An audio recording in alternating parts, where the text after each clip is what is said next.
Sir നമസ്കാരം. നമസ്കാരം.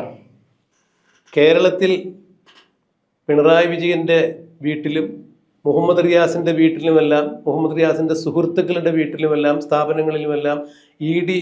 കയറി ഇറങ്ങി നിരങ്ങുന്ന കാഴ്ചയാണ് കാണാൻ കഴിയുന്നത്. മുതല പിടിക്കുന്നത് പോലെയാണ് ഇപ്പോൾ ഇ.ഡി. പിണറായി വിജയൻ്റെ മകളെയും മുഹമ്മദ് റിയാസിനെയും മുഹമ്മദ് റിയാസിൻ്റെ സിൽബന്ദികളെയും എല്ലാം പിടികൂടിയിരിക്കുന്നത്. CMRL എന്ന കരിമണൽ ഖനന കമ്പനിയിൽ നിന്നും കോഴ വാങ്ങിയ ഒരു വിവരം ആദായ നികുതി വകുപ്പിൻ്റെ ഇൻട്രീം സെറ്റിൽമെൻറ്റ് ബോർഡിൻ്റെ റിപ്പോർട്ടിലായിരുന്നു ഉണ്ടായിരുന്നത്. 2,87,00,000 രൂപ അവർ മാസപ്പടിയായി വാങ്ങി എന്നുള്ളത്. പക്ഷേ 2,87,00,000 രൂപ എന്നുള്ളതല്ല, അതിനപ്പുറത്തേക്ക് വലിയ വലിയ ഇടപാടുകൾ അതിൽ നടന്നിരിക്കുന്നു എന്നാണ് സീരിയസ് ഫ്രോഡ് ഇൻവെസ്റ്റിഗേഷൻ ഓഫീസിൻ്റെ അന്വേഷണത്തിലും തുടർന്ന് അവർ കൈമാറിയ രേഖകൾ വെച്ച് ഇ.ഡി. നടത്തിയ അന്വേഷണത്തിലും കണ്ടെത്തിയിരിക്കുന്നത്. ഈ അന്വേഷണത്തിൽ വീണ വിജയൻ്റെ 20 കോടി രൂപയാണ് ഇ.ഡി. ഫ്രീസ് ചെയ്തിരിക്കുന്നത്. അതുപോലെ 85 ലക്ഷം രൂപ അവർ വിദേശത്തേക്ക് ഹവാലയായി കൈമാറ്റം ചെയ്യപ്പെട്ടു എന്നുള്ള വലിയ ഗുരുതരമായ ആരോപണം കൂടി ഇ.ഡി. കൊണ്ടുവന്നിരിക്കുന്നു. ഇതിൻ്റെ അന്വേഷണത്തിന് വേണ്ടിയാണ് കോഴിക്കോട് മുഹമ്മദ് റിയാസുമായി, അതായത് വീണ വിജയൻ്റെ ഭർത്താവായ മുഹമ്മദ് റിയാസുമായി ബന്ധപ്പെട്ട ചില ആളുകളിലേക്ക് അന്വേഷണം ചെല്ലുന്നത്. ഈ സന്ദർഭത്തിൽ എടുത്തു പറയേണ്ട ഒരു വസ്തുത, മുൻ CPM-ന്റെ മന്ത്രിയായിരുന്ന CPM-ന്റെ സംസ്ഥാന സെക്രട്ടറി ആയിരുന്ന കോടിയേരി ബാലകൃഷ്ണൻ, മൺമറഞ്ഞ സഖാവ് കോടിയേരി ബാലകൃഷ്ണന്റെ മകനായ ബിനീഷ് കോടിയേരിക്ക് ഒരു മയക്കുമരുന്ന് കേസുമായി ബന്ധമുണ്ട് എന്ന് പറഞ്ഞ് ആ കേസിൽ അന്വേഷണത്തിന് വേണ്ടി ഇ.ഡി. എത്തിയപ്പോൾ അന്ന് പിണറായി വിജയൻ പറഞ്ഞത്, ഇ.ഡി. വെറുതെ വരില്ല, വെറും കൈയോടുകൂടി വരില്ല, അവരങ്ങനെ വരണമെങ്കിൽ അവരുടെ കയ്യിൽ തക്കതായി എന്തെങ്കിലും കാരണങ്ങളുണ്ടാകും. ബിനീഷ് ഒരു മുതിർന്ന വ്യക്തിയാണ്, അത് ബിനീഷിൻ്റെ കുടുംബം കൈകാര്യം ചെയ്യട്ടെ, പാർട്ടി അതിൽ ഇടപെടില്ല എന്നുള്ളതാണ്. ഇവിടെ വീണ വിജയനെതിരെ ഇ.ഡി. അന്വേഷണം വന്നപ്പോൾ CPM-കാർ ഒരുമിച്ച് നിന്നുകൊണ്ട് ഇ.ഡിയെ പ്രതിരോധിക്കുന്ന കാഴ്ചയാണ് കണ്ടത്. ഇ.ഡിക്കെതിരെ വധശ്രമം വരെ ഉണ്ടായി. അങ്ങനെയാണ് കേസ് ചാർജ് ചെയ്തതും 26 CPM പ്രവർത്തകരെ അറസ്റ്റ് ചെയ്ത് ജയിലിലടച്ചതും കണ്ടാൽ അറിയാവുന്ന 300 പേർക്കെതിരെ കേസെടുത്തതും. എന്നാൽ അപ്പോഴും പിണറായി വിജയൻ പറഞ്ഞു, ഇ.ഡി. എന്നോടൊന്നും ചോദിച്ചിട്ടില്ല. ഇവിടെ കോഴിക്കോട് മുഹമ്മദ് റിയാസിൻ്റെ ബന്ധുക്കളുടെയും അതുപോലെ സുഹൃത്തുക്കളുടെയും വീടും സ്ഥാപനവും ഇ.ഡി. റെയ്ഡ് ചെയ്തപ്പോഴും മുഹമ്മദ് റിയാസിനോടും ഒന്നും ചോദിച്ചിട്ടില്ല. ഈ സന്ദർഭത്തിൽ MP ഗോവിന്ദൻ പറയുന്നു, CPM-ന്റെ സംസ്ഥാന സെക്രട്ടറിയായ MP ഗോവിന്ദൻ പറയുന്നു, ഞങ്ങൾ ഇതിനെ നിയമപരമായും രാഷ്ട്രീയപരമായും നേരിടും എന്ന്. എങ്ങനെയാണ് നിയമപരമായി ഈ കേസിനെ നേരിടുക? ഈ കേസിൽ യാതൊരു കാരണവശാലും CPM കക്ഷികളല്ല, വീണ CPM-ന്റെ മെമ്പറല്ല. എന്നിട്ടും ഇ.ഡി. നടത്തുന്ന അന്വേഷണം CPM-നെ തകർക്കാനാണെന്ന് പറയുമ്പോൾ പിണറായി വിജയനെ ചോദ്യം ചെയ്തിട്ടില്ല, മുഹമ്മദ് റിയാസിനെ ചോദ്യം ചെയ്തിട്ടില്ല. CPM-ലെ മെമ്പറല്ലാത്ത വീണ നടത്തിയ ഒരു ഇടപാടിൽ അവരെ ഇ.ഡി. ചോദ്യം ചെയ്യുന്നതിൽ എന്തിനാണ് CPM പ്രതിഷേധ പ്രകടനം സംഘടിപ്പിക്കുന്നത്, പ്രതിഷേധ സമ്മേളനം സംഘടിപ്പിക്കുന്നത്? ഇന്നലെ മുതലക്കുളത്ത് MP ഗോവിന്ദൻ ഒരു പ്രതിഷേധ സമ്മേളനം ഉദ്ഘാടനം ചെയ്ത് സംസാരിക്കുമ്പോൾ അവിടെ ആ ഹോളിൽ അത് നിറഞ്ഞ് ഇരിക്കാൻ പോലും CPM-കാർ വന്നില്ല. അവരത്രത്തോളം പ്രതിഷേധ മനോഭാവം CPM-ന്റെ ഈ നടപടികളോട് പ്രതികരിക്കുന്നു. ഇനി ഞങ്ങൾ വീണയ്ക്ക് വേണ്ടി ജയിലിൽ പോകാനോ തല്ലുകൊള്ളാനോ ജയിലിൽ കിടക്കാനോ ഇല്ല എന്നുള്ള വ്യക്തമായ സന്ദേശം CPM-ന്റെ ഭാഗത്തു നിന്നുണ്ടാകുന്നു. ഒരു കാര്യം കൂടി പറയട്ടെ സാറേ, CPM-ന് എപ്പോഴും പിണറായി വിജയന് പ്രതിസന്ധി ഉണ്ടാകുമ്പോൾ വീണയെയും പിണറായി വിജയനുമെല്ലാം വെളുപ്പിക്കുന്ന AK ബാലനും തോമസ് ഐസക്കും സജി ചെറിയാനും അടക്കമുള്ള ആളുകൾ ഇപ്പോൾ ഇക്കാര്യത്തിൽ നിശബ്ദരായിരിക്കുന്നു. ആരും മുന്നോട്ടേക്ക് വരുന്നില്ല. അതായത് ഒരാളും പിണറായി വിജയനെയോ വീണ വിജയനെയോ മുഹമ്മദ് റിയാസിനെയോ വിശദീകരിക്കാൻ വേണ്ടി വരുന്നില്ല. ആകെ നിൽക്കുന്നത് MP ഗോവിന്ദനാണ്. ഗോവിന്ദൻ ഒരു വാക്ക് പറയുമ്പോൾ പിണറായി വിജയൻ 100 പ്രതിസന്ധിയിൽ ആഴ്ന്നു പോകുന്ന കാഴ്ചയാണ് കാണാൻ കഴിയുന്നത്. എങ്ങനെയാണ് സാർ ഇതിനെ നോക്കിക്കാണുന്നത്? അതായത് മുമ്പ് 1980 ഞാൻ ഗുരുവായൂരപ്പൻ കോളേജ് പഠിക്കുന്ന കാലത്ത് BSc ഫിസിക്സിനാണ് പഠിച്ചുകൊണ്ടിരുന്നത്. അപ്പോൾ ആ കാലഘട്ടത്തിൽ എൻ്റെ വീട്ടിൽ EMS നമ്പൂതിരിപ്പാട് വന്നിരുന്നു. എൻ്റെ പിതാവിനെ കാണാൻ വേണ്ടിയിട്ടാണ് വന്നത്. അദ്ദേഹത്തിൻ്റെ ബന്ധു തൊട്ടടുത്ത വീട്ടിൽ താമസിച്ചിരുന്നു, സുബ്രഹ്മണ്യൻ നമ്പൂതിരിപ്പാട്. അദ്ദേഹത്തിൻ്റെ ഭാര്യ EMSൻ്റെ ബന്ധുവായിരുന്നു, ഗീത എന്നാണ് പേര്. അപ്പം എൻ്റെ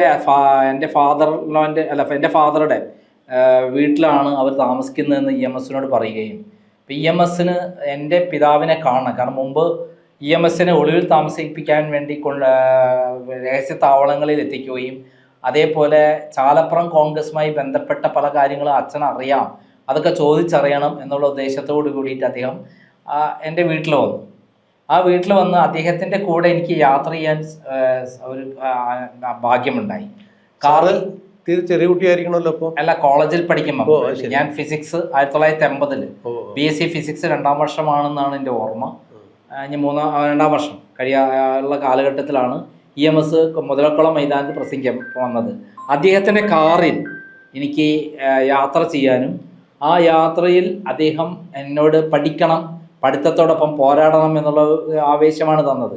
അപ്പോൾ ആ സന്ദർഭത്തിൽ അദ്ദേഹത്തിൻ്റെ സ്വത്തുക്കളെല്ലാം പാർട്ടിക്ക് സംഭാവന ചെയ്ത ഒരു ചരിത്രം അദ്ദേഹത്തിൻ്റെ പുസ്തകത്തിൽ ഞാൻ പഠിക്കുകയും അത് അങ്ങനെ ചെയ്ത ഒരു മഹാനായ ഒരു മനുഷ്യൻ, എത്രയോ ഒളിവ് ജീവിതം, എത്രയോ സുഖമായി ജീവിക്കേണ്ട ഒരാൾ എല്ലാം വിട്ടെറിഞ്ഞ് കോടീശ്വരനായ, കോടികളുടെ അധിപനായ അദ്ദേഹം, വലിയ തറവാടിൻ്റെ അധിപനായ അദ്ദേഹം, പഴയ ചാതുർവർണ്ണ്യത്തിൽപ്പെട്ട അതിൻ്റെ ബ്രാഹ്മണ മേധാവിത്വത്തിൻ്റെ അടയാളമായ അദ്ദേഹം അതെല്ലാം വിട്ടെറിഞ്ഞ് പീഡിത വർഗത്തിൻ്റെ മോചനത്തിന് വേണ്ടി സമരം ചെയ്ത് CPM എത്തിയ കഥ, CPI പിന്നെ CPM എത്തിയ കഥ, കമ്മ്യൂണിസ്റ്റ് 1948 കാലത്ത് ഒളിവിൽ താമസിച്ച് ഭീകര മർദ്ദനങ്ങൾ ഏൽക്കേണ്ടി വന്ന കഥ, ഒളിവിൽ താമസിക്കുമ്പോൾ ഉണ്ടായ അനുഭവ കഥ എല്ലാം എൻ്റെ മനസ്സിലൂടെ കടന്നുപോയി. അദ്ദേഹം മുതലക്കുളത്ത് വന്ന് പ്രസംഗിക്കുന്നത് ഞാൻ സാഹൂതം കേട്ടു.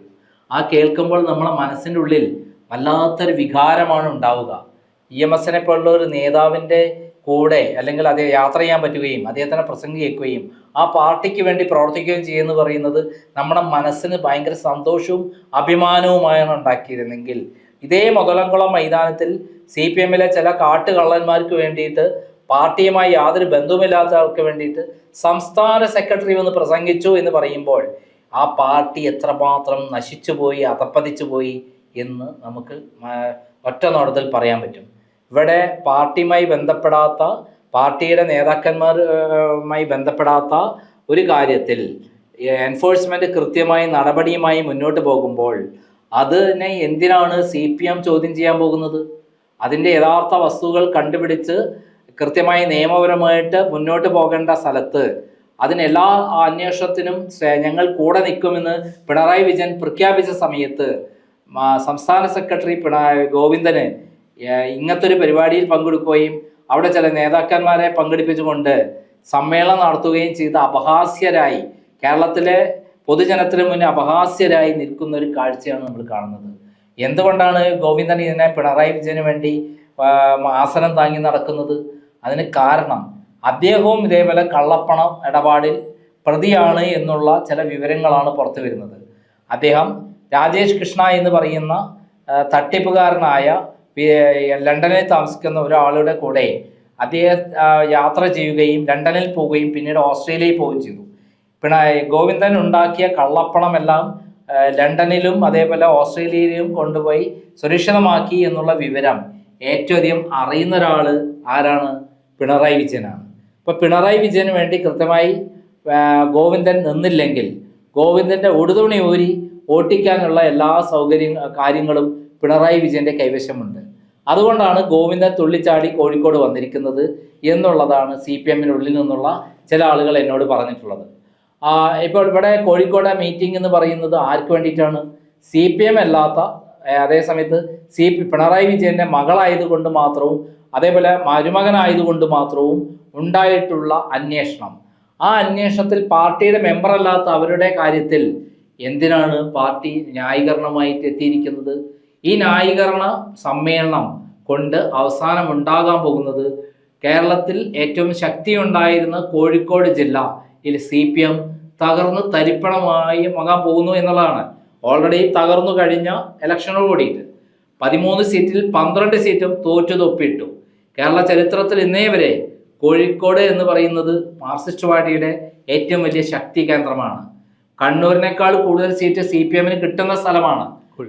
13 സീറ്റിൽ 11 സീറ്റും കഴിഞ്ഞ പ്രാവശ്യം കോഴിക്കോട് വിജയിക്കുകയുണ്ടായി. വെറും 2 സീറ്റ് കൊടുവള്ളിയും അതേപോലെ വടകരയും മാത്രമാണ് കഴിഞ്ഞ തവണത്തെ ഇലക്ഷനിൽ, നിയമസഭാ ഇലക്ഷനിൽ കേരളത്തിൽ അവിടെ നിന്ന് ജയിച്ചിട്ടുള്ളത് എതിർപക്ഷം. ഒന്ന് KK രമ, 2 നമ്മുടെ CH മുഹമ്മദിന്റെ മകൻ ഡോക്ടർ MK ബിജു. ഇത്തവണയോ തിരിച്ചിട്ട് 12 സീറ്റിൽ വൻ ഭൂരിപക്ഷത്തിന് UDF വിജയിച്ചു എന്നുള്ളത് വളരെ ഞെട്ടിക്കുന്ന വസ്തുതയാണ്. PV അൻവർ മത്സരിച്ചുകൊണ്ട് മാത്രമാണ് ബേപ്പൂർ തോറ്റുപോയത്. നമ്മളെ മലപ്പുറവും വയനാടും കോഴിക്കോടും ചേർത്താൽ എത്ര സീറ്റായി? 16ഉം 19ഉം 13ഉം 32 സീറ്റാണ്. ഈ 32 സീറ്റിൽ 31 സീറ്റും UDF നേടിയിട്ടുണ്ടെങ്കിൽ അതിന് കാരണം റിയാസ് എന്ന് പറയുന്ന കോഴിക്കോട്ടുകാരനായ പിണറായി വിജയന്റെ മരുമകൻ നടത്തിയിട്ടുള്ള ബിസിനസ് ബന്ധങ്ങൾ, തട്ടിപ്പുകൾ, അത് ജനങ്ങൾ ബോധ്യപ്പെട്ട പാർട്ടിയല്ല വലുത്, ബിസിനസ് ആണെന്ന് മനസ്സിലാക്കി ജനങ്ങളിൽ നിന്ന് പാർട്ടി ഒറ്റപ്പെട്ടു പോയി കോഴിക്കോട്. അതുകൊണ്ടാണ് കോഴിക്കോട് റിയാസ് CPM പൂർണ്ണമായി തകർന്നു പോയത്. ഭാഗ്യത്തിന് PV അൻവർ ആയതുകൊണ്ട് റിയാസ് രക്ഷപ്പെട്ടതും. അപ്പം ഈ അവസ്ഥയിൽ ഇന്നലെ നടന്ന സമ്മേളനം ഒരു കേരളത്തിലെ CPM-നെ പൂർണ്ണമായി തകർച്ചയിൽ നിന്ന് തകർച്ചയിലേക്ക് കൊണ്ടുപോകുന്ന ഒരു പ്രതിഭാസം മാത്രമായിട്ടാണ് നമുക്ക് കാണാൻ പറ്റുന്നത്.